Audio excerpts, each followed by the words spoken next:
Canadian experts say intimate partner violence intensified during the pandemic. Women's Shelters Canada says the rise in violence was fueled by new technology and lockdowns that limited victims' ability to leave abusive relationships.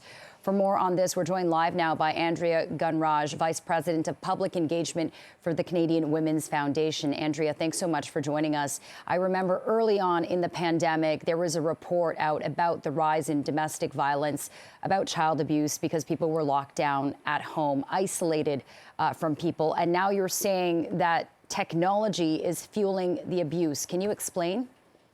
Well, absolutely. You know, technology in abuse is not a new thing. But as you mentioned, in the pandemic context where tech, your phone, is the one thing that you could do to be in touch with the world, that dynamic of technology being used to abuse has increased and has intensified.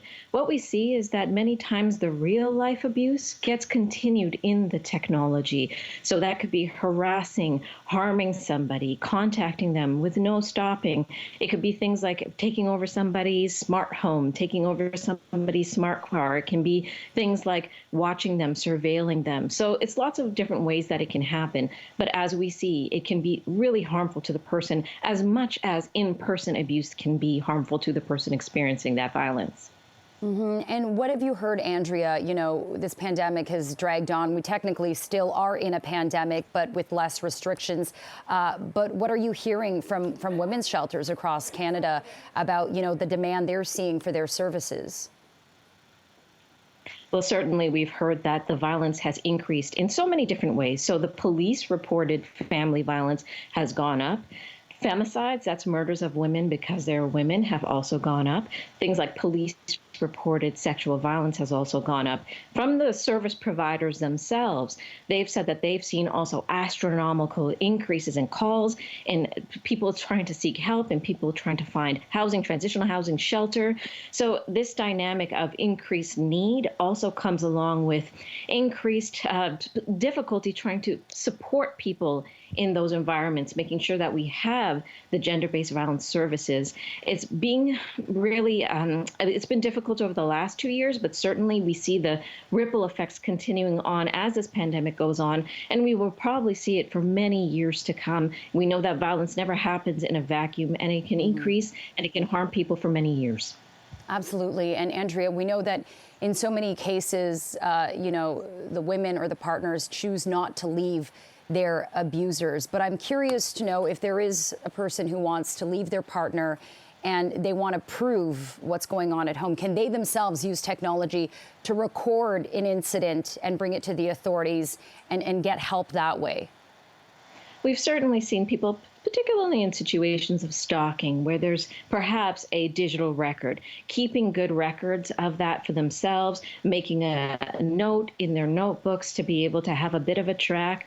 A lot of people say this is a good thing to do, especially if somebody is stalking you and following you, maybe contacting you in a way that you're not happy with and that you're feeling harmed by. I think that's also very helpful advice. But I think one of the things that we have to recognize is we have to go from a prevention side as well, too, that we're stopping the violence before it starts. We're not leaving it to the person who's being abused to do the solution, but we have the solutions broadly. So I'd like to think about that at the same time that we're thinking about what people can do when they're experiencing it in the moment.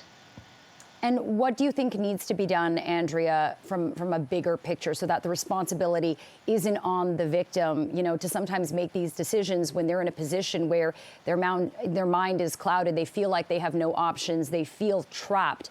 What can we do as a society from, I don't know, a government standpoint, from an organizational standpoint? Well, I think it's really time that we look at what are the big systemic solutions. So we have had the announcement of a national action plan on gender-based violence, which is a promising step. We've seen the federal government announce we're going to do these things to address this violence in all provinces and territories. But there's been concern that accountability might be an issue, investment might be an issue, that these are guidelines, but not necessarily steps that are going to be taken up by the provinces and territories.